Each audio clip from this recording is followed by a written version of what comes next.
Sa ngalan ng Ama, ng Anak at ng Espiritu Santo, Amen. sumainyo ang Panginoon. At sumainyo rin. Mga kapatid, sa araw na ito ating pinagdiriwang ang kapistahan ni San Jose, ang kabiyak ng puso ng Mahal na Birhen Maria at ang Ama ng ating Panginoong Jesucristo nung siya'y nabubuhay dito sa ibabaw ng mundo. Tayo nagpapasalamat sa Diyos dahil binigyan tayo ng halimbawa ni San Jose.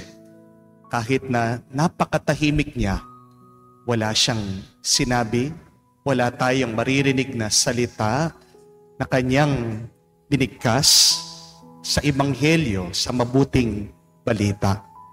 Pero napakatapat niyang nakinig sa kagustuhan ng Diyos. Naging tapat siya sa pagsunod sa kagustuhan ng Diyos. Kahit na wala siyang sinabi, napakarami niyang ginawa para ingatan, alagaan, at mahalin ang mag-ina, si Maria at si Jesus. Hingin natin ang kanyang panalangin, ang kanyang patnubay, kahit na sa katahimikan, naway mas ilapit pa tayo sa Diyos para tayo din ay makasunod sa kagustuhan ng Diyos at itong maging daan ng pagpapala din ng ating buhay. Habang inaalala natin itong banal na Ama ng ating Panginoong Jesucristo, alalahanin din natin ang ating mga sarasariling mga padre de pamilya. Pagdasal natin sila dito sa banal na misa, naway maging kamukha nila si San Jose sa kanyang pamumuhay, katapatan, kabanalan. Kung ang ating mga padre de pamilya ay pumanaw na, ipagdasal natin ang kapayapaan ng kanilang mga kaluluwa. Para tayo po ay maging karapat-dapat na makatanggap sa mga banal na misteryo, magpakumbaba muna tayo, hilingin muna natin ang awa at pagpapatawad ng Diyos. Inaamin ko Sa makapangyarihang Diyos at sa inyo mga kapatid, na lubha akong nagkasala sa isip, sa salita, sa gawa at sa aking pagkukulang. Kaya'y sinasamo ko sa Mahal na Birheng Maria, sa lahat ng mga anghel at mga banal, at sa inyo mga kapatid, na ako'y ipanalangin sa Panginoong ating Diyos. kaawaan tayo ng makapangyarihang Diyos. Patawarin tayo sa ating mga kasalanan. Patnubayan tayo sa buhay na walang hanggan. Amen. Panginoon, kaawaan mo kami. Panginoon, kaawaan mo kami. Kristo, kaawaan mo kami. Kristo, kaawaan mo kami. Panginoon, kaawaan mo kami. Panginoon, kaawaan mo kami. Gloria in excelsis Deo.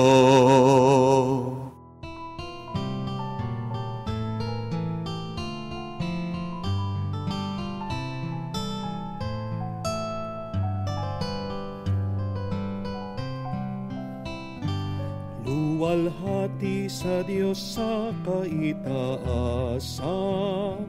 kaloob sa lupa ay kapayapaan. Pinupuri ka at ipinangdarama, sinasamba ka dahil sa dakila mong kalwalhatian. Panginoon naming Diyos, Hari ng langit, Amang makapangyarihan, Panginoong Jesucristo, bugtong na anak ng Diyos, Kordero ng Ama. Ikaw na nag-aalis ng mga kasalanan ng sanlibutan.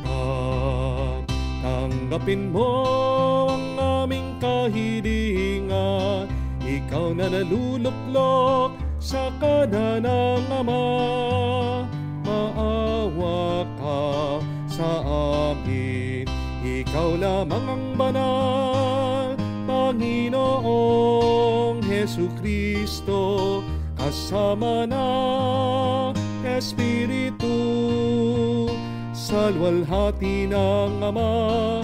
Amen. Amen. Amen. Amen. Manalangin tayo. Ama naming makapangyarihan, ang pinagkatiwala mo kay San Jose na misteryo ng kaligtasan ng sangkatauhan, nung ito ay iyong simulan, ay lubusin mo ngayon sa pagganap ng iyong sambayanan. Pakundangan sa kanya ring panalangin sa pamamagitan ni Jesucristo, kasama ng Espiritu Santo, magpa sa walang hanggan. Amen.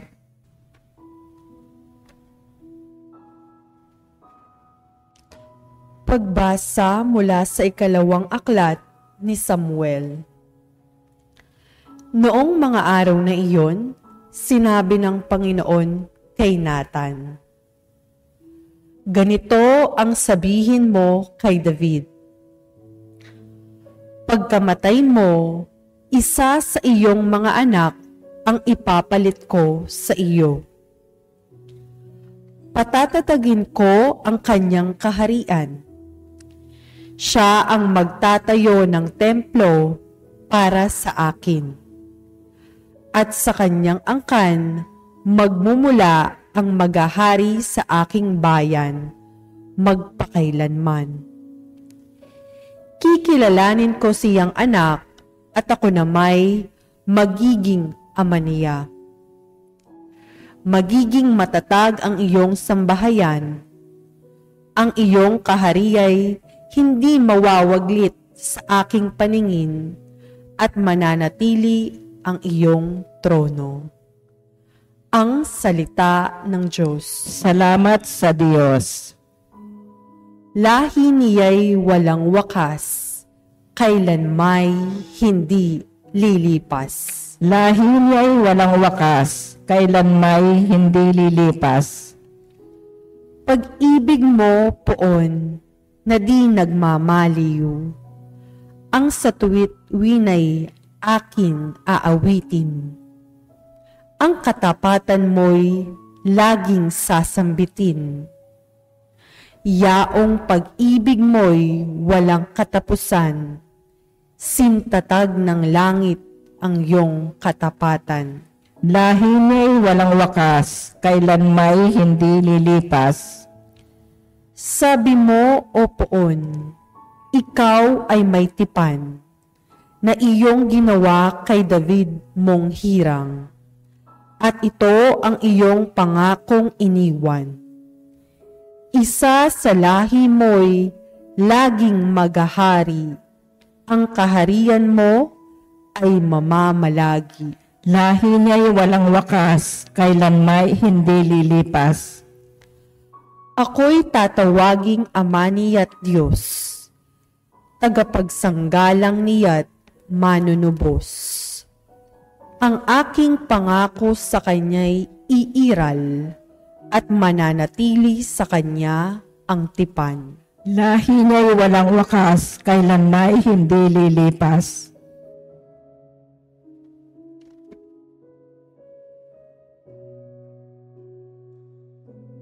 Pagbasa mula sa sulat ni Apostol San Pablo sa mga taga-Roma.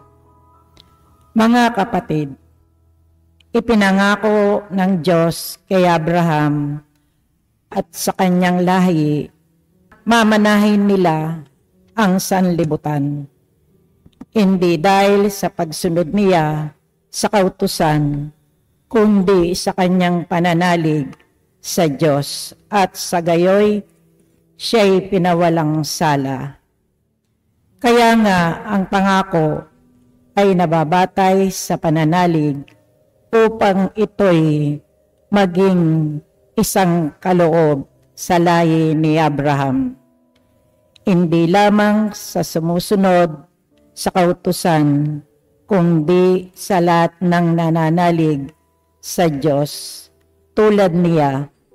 Yamang siya ang ama nating lahat. Ganito ang nasusulat. Ginawa kitang ama ng maraming bansa. Ang pangakong ito ay may bisa sa harapan ng Diyos na kanyang pinananaligan. Ang Diyos na bumubuhay sa mga patay at lumikha sa lahat ng bagay. Bagamat wala ng pag-asang magkaanak, nanalig pa rin si Abraham na siya'y magiging ama ng maraming bansa. Gayon ang sinabi sa kanya, kasindami ng bituin ang magiging lahi mo, kaya't dahil sa kanyang pananalig, siya'y pinawalang sala. Ang salita ng Diyos. Salamat sa Diyos.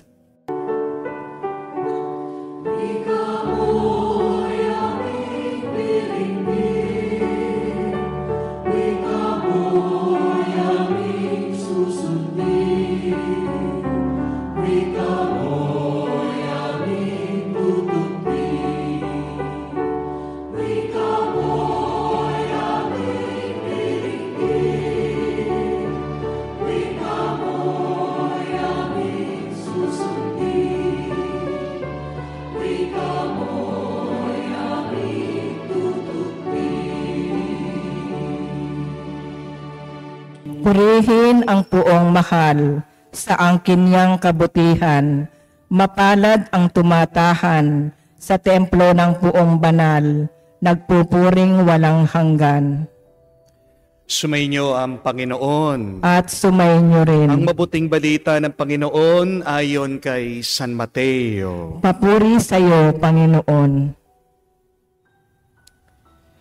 Si Jacob ang ama ni Jose na asawa ni Maria. Si Maria naman ang ina ni Jesus na tinatawag na Kristo. Ganito ang pagkapanganak kay Jesucristo. Si Maria na kanyang ina at si Jose ay nakatakda na pakasal. Ngunit bago sila nakasal, si Maria ay natagpuang nagdadalang tao. Ito'y sa pamamagitan ng Espiritu Santo. Isang taong matuwid itong si Jose na kanyang magiging asawa. Ngunit ayaw niyang mapahiya si Maria. Kaya ipinasya niyang hiwalayan ito ng lihim.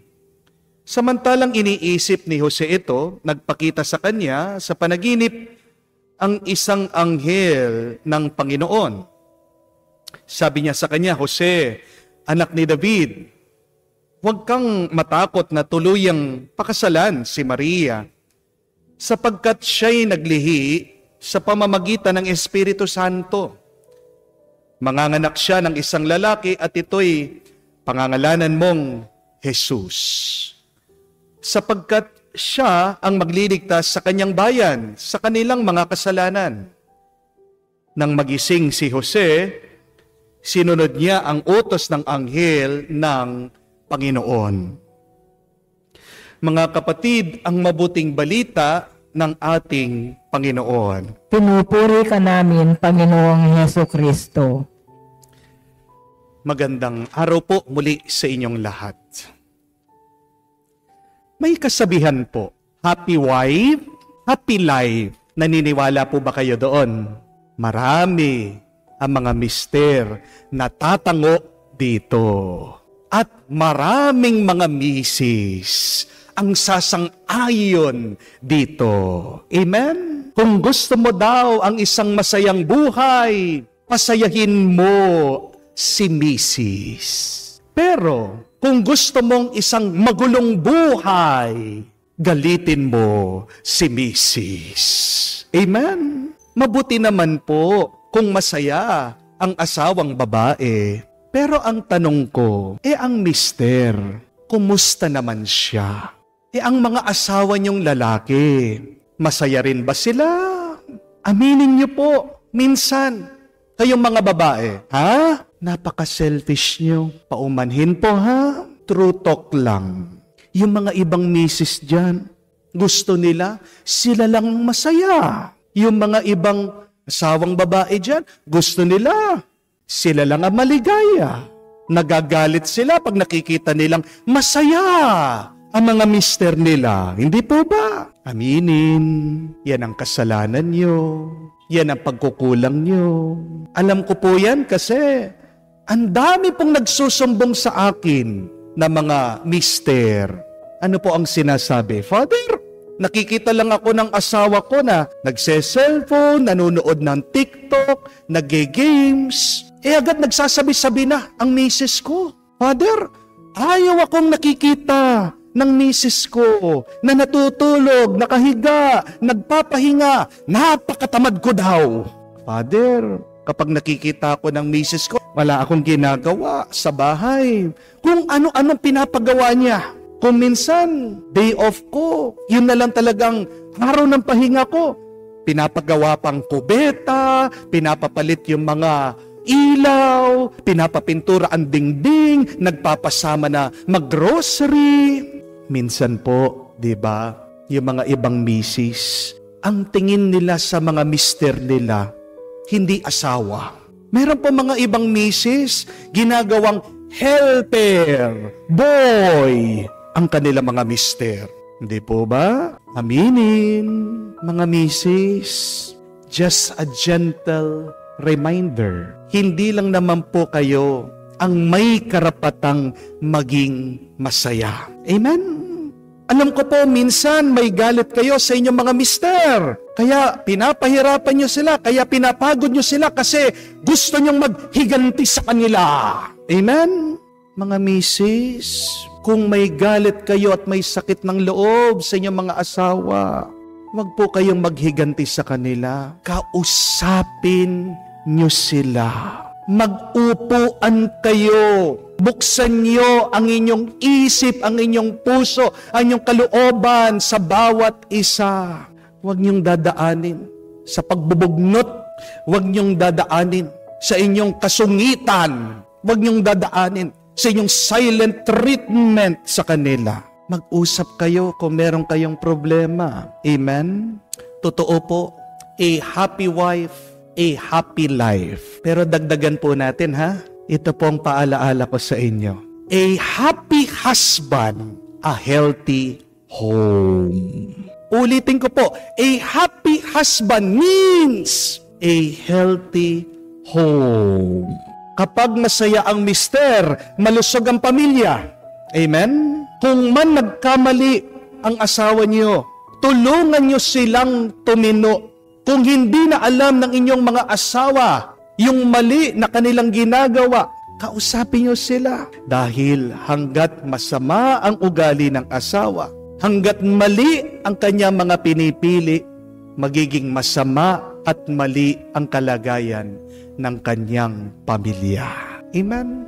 May katotohanan po yan. Nakita po nila sa pag-aaral, may masamang epekto sa mga bata kapag ang tatay, ang padre de pamilya, ay may problema. Studies have shown this, that families with absentee fathers will have children most likely to be depressed. Children will have disruptive behavior. And these children are likely to lie. Bakit meron mga bata na palaging malungkot? Meron mga bata napakasama ng ugali, nang bubuli ng ibang bata. Meron mga ibang bata may antisocial behavior, tahimik o kaya naman po nagsisinungaling. Nag-uumpisa po yan sa kanilang karanasan sa tahanan. Most likely, they have an absentee father. Most likely, their fathers are not model fathers. Amen? Nakita din po nila sa pag-aaral yan. Karamihan sa mga nakakulong, may problema po sa kanilang mga ama. Tingnan niyo po, mga kapatid, ang susi para maging masaya, malusog ang inyong pamilya, nakasalalay sa inyong mga ama. Ang pundasyon ng inyong mga kabahayan, ng inyong pamilya, ay ang inyong mga tatay, ang inyong mga mister. Kaya nga ang tawag natin sa kanila ay haligi ng tahanan. Pag nasira ang haligi, ang pundasyon, babagsak ang pamilya, ang inyong tahanan. Amen? Remember that. A happy husband equals a healthy home. Totoo po na ang pamilya ni Jesus ay banal dahil sila'y sumusunod sa Diyos. Banal ang pamilya ni Jesus dahil nasa pamilya nila ang Diyos. Pero may katotohanan din po ito na banal ang pamilya ni Jesus dahil sa pangunguna, sa pangangalaga, at sa halimbawa ni San Jose, ang padre de pamilya ni Jesus. Kung sino ang ama, siya din ang pamilya. Hindi nalalayo ang ugali ng pamilya sa ugali ng ama. Di po ba? Tandaan niyo po, nilarawan sa Biblia, narinig po natin kanina sa nabasang ebanghelyo. Sino si San Jose? Isa daw siyang taong matuwid. He was a righteous man. And to be a righteous person for the Jews during that time means they are following the 613 laws from the Torah, from the tradition. Sipin niyo po yun. Alam niya, nasa isip niya, nasa puso niya, sinusundan niya lahat ng utos ng Diyos. Yan ang taong matuwid. Yan si San Jose. Banal ang pamilya ni Jesus kasi banal ang kanilang ama, si San Jose. Kaya napakabigat po ng papel ng isang ama. Hindi po ba? Nakasalalay ang tagumpay o kabiguan ng kanyang pamilya sa kanya. Kaya kung gusto niyo po na umasenso, maging maligaya ang inyong mga pamilya, mga kapatid, kailangan po natin alagaan din at suportahan ang ating mga ama. Amen? Kung sasaktan niyo po ang inyong mga tatay, ang inyong mga asawang lalaki, ang inyong buong pamilya ang nasasaktan. Amen? Hindi po aayos ang inyong pamilya kung inaaway niyo ang inyong mga ama. Kung nagkamali sila, unawain niyo sila, patawarin niyo sila. A hurt father means a hurt family. Ang tanong, paano ba natin mamahalin ang ating mga tatay, ang ating mga padre de pamilya? Do you really take care of your fathers? Dalawang bagay po ang pwede nating gawin para maalagaan natin at para mapasalamatan natin ang ating mga ama. Una, mga kapatid, respetuhin nyo naman sana sila. Galangin nyo sila. Aminin natin, madalas ito pong nawawala sa atin. Kung kausapin ng mga iba sa inyo, kanilang mga tatay, kanilang mga mister, parang wala silang kwenta. Kayo po mga misis, pakiusap lang po. Galangin nyo naman ang iyong mga mister. Huwag nyo silang ipapahiya. Sana sumunod po kayo dito sa halimbawa sa ugali ni San Jose. Sabi niya, ayaw niyang mapahiya si Maria. Kayo pong mga babae, huwag niyo pong ipapahiya ang mga lalaki, ang mga mister niyo, ang mga padre de pamilya niyo. Galangin niyo po ang inyong mga mister. Hindi lang sa loob ng kwarto, pero lalong-lalo na sa harap ng pamilya niya, sa harap ng mga kaibigan niya, at sa harap ng inyong mga anak. Pag nakikita po ng mga anak niyo kung paano niyo pinapahiya ang inyong mga mister, natututunan nila yan. Sumusunod sila sa inyo. Ginagaya kayo.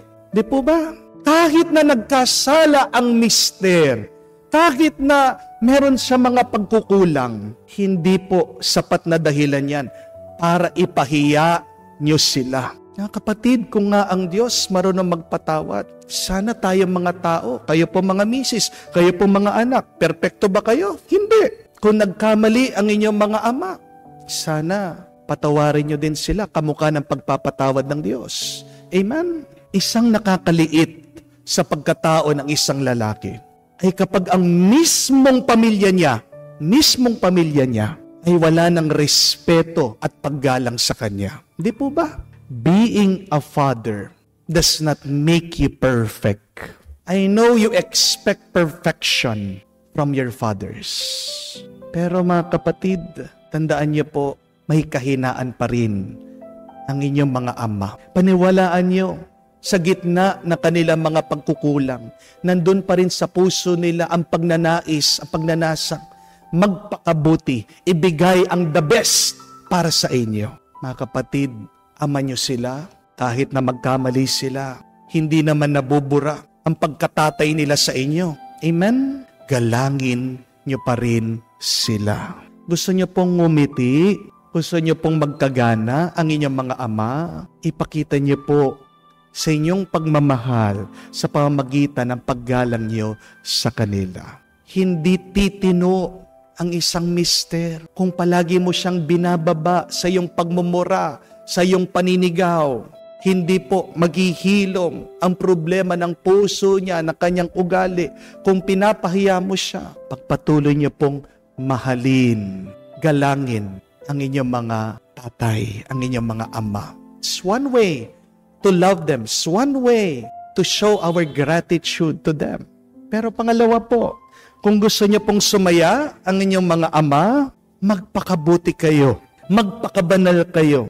Abutin niyo ang inyong mga pangarap. Kung hindi sila naging mabuti kayo, magpakabuti kayo. Wala naman pong hinihingi na marami ang ating mga ama sa atin. Di po ba? Masaya na sila kung nakikita nila ang kanilang mga pamilya, ang kanilang mga anak ay umasenso, gumanda ang kanilang buhay. Nothing can give a father more joy than to see their children achieve their dreams. Amen? And if you want to thank your fathers, you want to show your gratitude to them, despite of their imperfection, please try to be better today than yesterday. Alam ko po mga kapatid, minsan nasasaktan po tayo ng ating mga ama. Pero tandaan niyo po mga kapatid, ang mga ama niyo, ang mga asawa niyo, napapagod din sila. Naguguluhan sila. Natatakot sila. Baka yan ang dahilan bakit nagkamali sila. Kahit naman po si San Jose, hindi po ba? Dumaan din sa panahon ng kahinaan. Narinig natin sa Ebanghelyo, binalak niya, nahiwalayan niya si Maria ng tahimik kasi nalaman niya na meron ng laman sa tiyan niya. Pero ito po ang mabuting balita, mga kapatid. Sa gitna ng karupukan nitong ama, ang Diyos Ama ang nagbigay ng kaliwanagan sa kanyang kaisipan. Trust in God the Father that as He has enlightened the mind of Saint Joseph, God the Father continues to give wisdom and strength to all fathers, most especially in their time of weakness and desperation.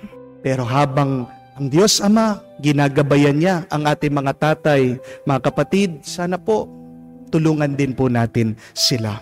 Huwag niyo pong kalimutan, galangin niyo sila, pakita niyo na hindi na sayang ang kanilang pag-aalaga, ang kanilang pagmamahal sa inyo.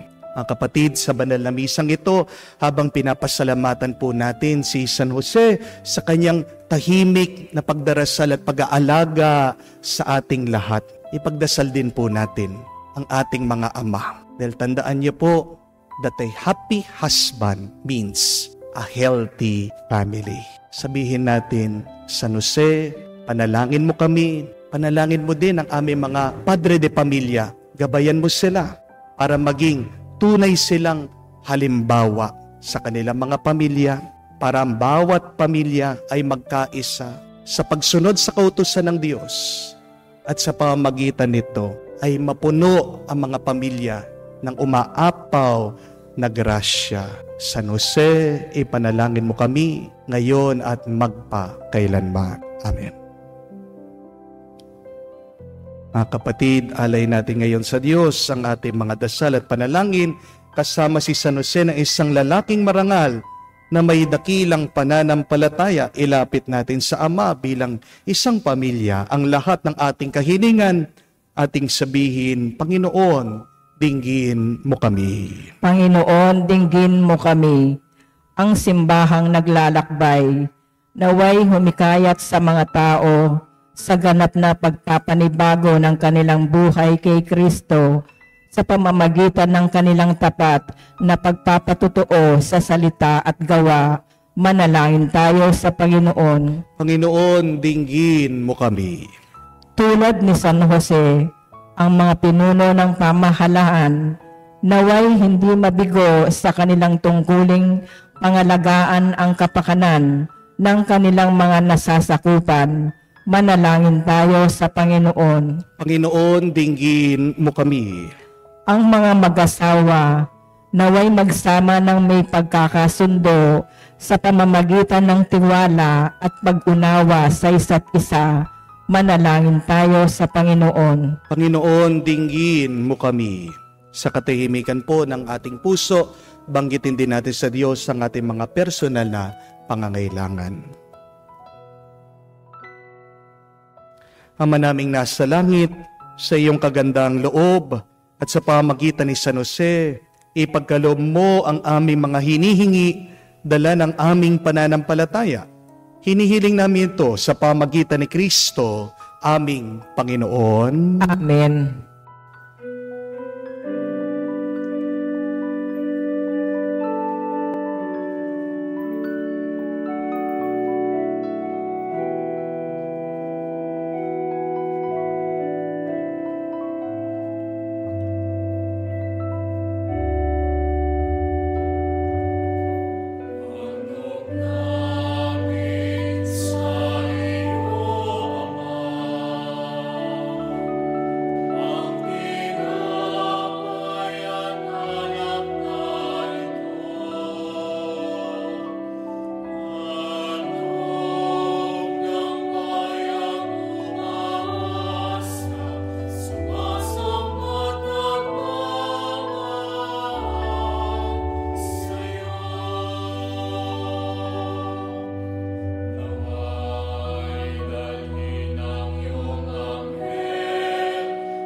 Manalangin kayo mga kapatid para ng ating mga paghahain ay kalugdan ng Diyos amang makapangyarihan. Tanggapin nawa ng Panginoon itong paghahain sa iyong mga kamay sa kapurihan niya at karangalan sa ating kapakinabangan at sa buong sambayanan niyang banal. Ama naming lumikha, ang maasahang paglilingkod ni San Jose sa iyong anak na isinilang na mahal na Birhen Maria ay siya rin namang maganap sa aming paghahain. Naloobin mong magawa namin na may malinis na puso sa pamagitan ni Kristo kasama ng Espiritu Santo magpa sa walang hanggan. Amen. Sumainyo ang Panginoon. At sumainyo rin. Itaas sa Diyos ang inyong mga puso at diwa. Itinaas na namin sa Panginoon. Pasalamatan natin ang Panginoong ating Diyos. Marapat na siya ay pasalamatan. Ama naming makapangyarihan, tunay nga marapat ikaw ang aming pasalamatan. Ngayong ginugunita namin ang kapistahan ni San Jose. Niloob mong magpakasal kay Mariang Birhen Mahal, si San Joseng maaasahan sa pananagutan upang may amang lumingap sa angkang kinabibilangan ng iyong anak. Sa kapangyarihan ng Espiritong Banal, sinilang ni Maria ang anak mong minamahal. At para sa kanila si San Jose naghanap buhay. Kaya kaisa na mga anghel nagsisiawit ng papuri sa iyo. Nang walang humpay sa kalangitan, kami nagbubunyi sa iyong kadakilaan.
Ama naming banal, ikaw ang bukalan tanang kabanalan.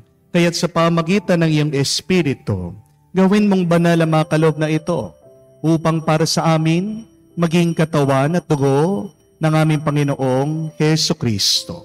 Bago niya pinagtiis ang kusang loob na maging handog, inawakan niyang tinapay, pinasalamatan kanya, pinaghati-hati niya iyon, inabot sa kanya malagad at sinabi, tanggapin ninyong lahat ito at kanin. Ito ang aking katawan, nihahandog para sa inyo.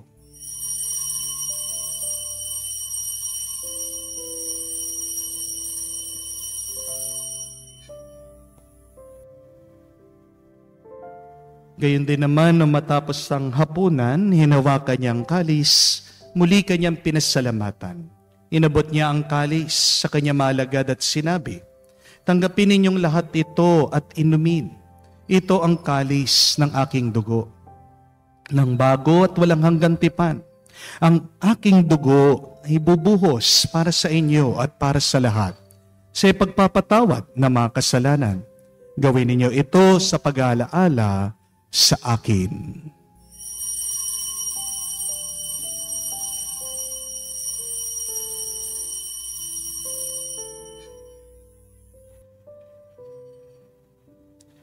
Ang misteryo ng pananampalataya.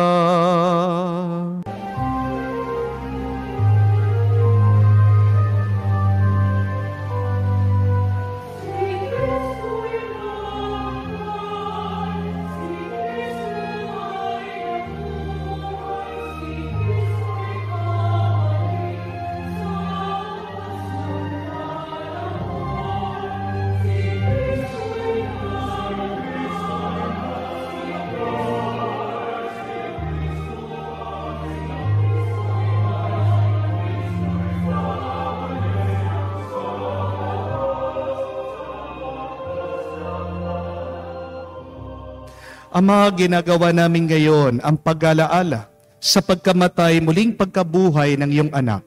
Kaya tinialay namin sa iyong tinapay nagbibigay buhay at ang kalis sa nagkakalob ng kaligtasan. Kami nagpapasalamat dahil kami yung minarapat na tumayo sa harap mo para maglingkod sa iyo. Sinasamo namin kami magsalo-salo sa katawan at tugo ni Kristo ay mabuklod sa pagkakaisa sa pamamagitan ng Espiritu Santo. Ama, lingapin mong iyong simbahan, laganap sa buong daigdig. Puspusin mo kami sa pag-ibig. Kaisa ni Francesco, aming Papa, si Florentino, aming Arsobispo, at ng Tanang Kaparian. Alalahanin mo rin ang aming mga kapatid na nahimlay, may pag-asang sila'y muling mabubuhay.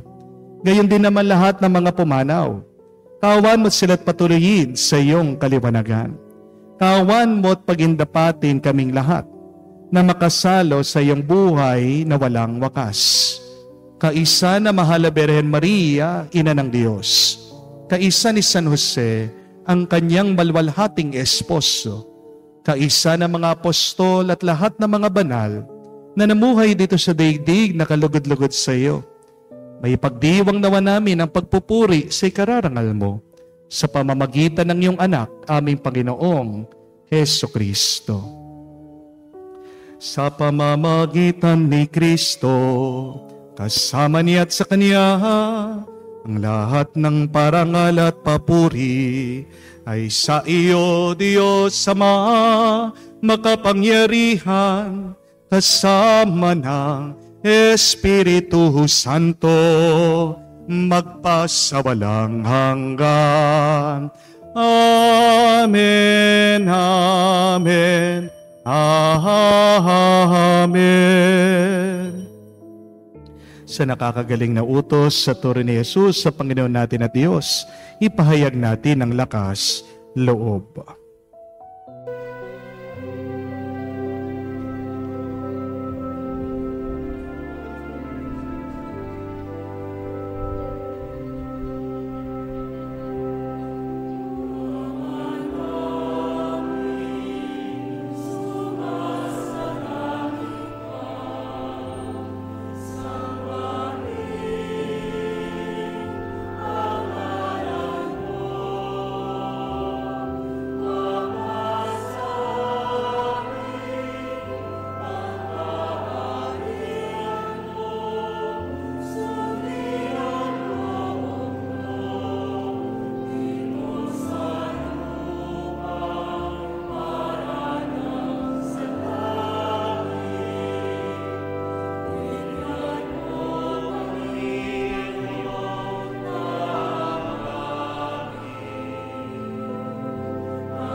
Hinihiling namin kami adya sa lahat na masama, pagkalooban ng kapayapaan araw-araw, iligtas sa kasalanan, at ilayo sa lahat ng kapahamakan, samantalang aming pinanabikan ang dakilang araw ng pagpapahayag ng tagapagligtas naming si Hesu Kristo. Sapagkat iyo ang kaharian at ang kapangyarihan at ang kapurihan magpakailanman. Amen. Panginoong Hesu Kristo, sinabi mo sa mga apostol, kapayapaan ang iniiwan ko sa inyo. Ang aking kapayapaan binibigay ko sa inyo. Tunghayan mo ang aming pananampalataya at huwag ang aming pagkakasala.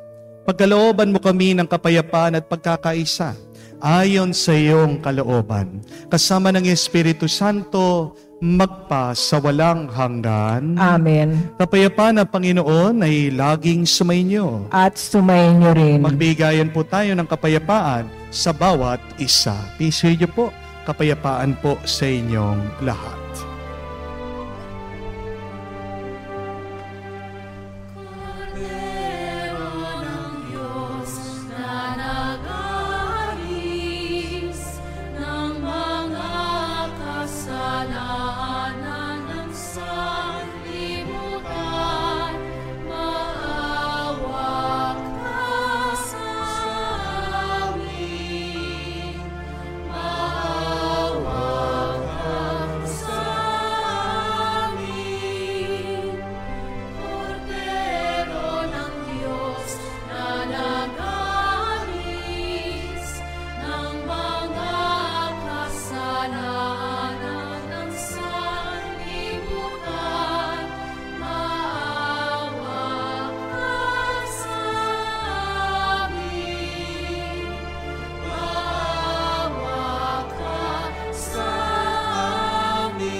Mga kapatid, naririto ang ating Panginoong Jesucristo, ang Kordero ng Diyos. Siya nag-aalis na mga kasalanan ng sanlibutan. Mapalad tayong lumalapit sa piging ng Kordero. Panginoon, hindi ako karapat-dapat na magpatuloy sa iyo, ngunit sa isang salita mo lamang ay gagaling na ako.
Manalangin tayo.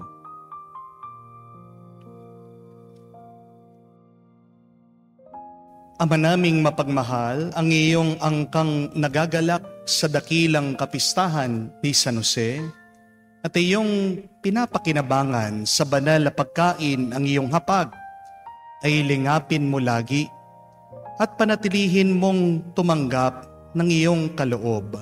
Sa pamagitan ni Jesucristo kasama ng Espiritu Santo, magpa sa walang hanggan. Amen. Remember, my dear friends, that a happy husband means a healthy home. Hindi po aayos ang inyong pamilya kung sinasaktan niyo ang inyong mga ama. Remember, a flower, a plant will not grow if you keep on pouring acid to it. Ano ang asido na minsan binibigay natin sa bawat isa? Di ba ang galit? Opo, alam ko meron kayong mga expectation sa inyong mga ama. Pero sana wag niyong makalimutan, tao lang sila. Believe in your heart that despite of their imperfections, they are trying their best. Para po mas bumuti ang kanilang isip, para po maging mas masaya sila. Dalawang bagay, sana galangin niyo sila. Kung hindi sila naging mabuti, pangalawa, kayo magpakabuti. Be better today than yesterday. Kaya nga po mga kapatid, para sa ating assignment, treat nyo naman ang inyong mga tatay. Kayo po mga misis, i-date nyo naman ang inyong mga mister. Kailangan din po nila yan. Bigyan nyo naman po sila ng konting tuwa, ng konting saya. Remember, a happy husband, a healthy home. At pagdasal niyo po sila kay San Jose. Kung pong wala na ang inyong mga ama, ang inyong mga asawa, please pray for them.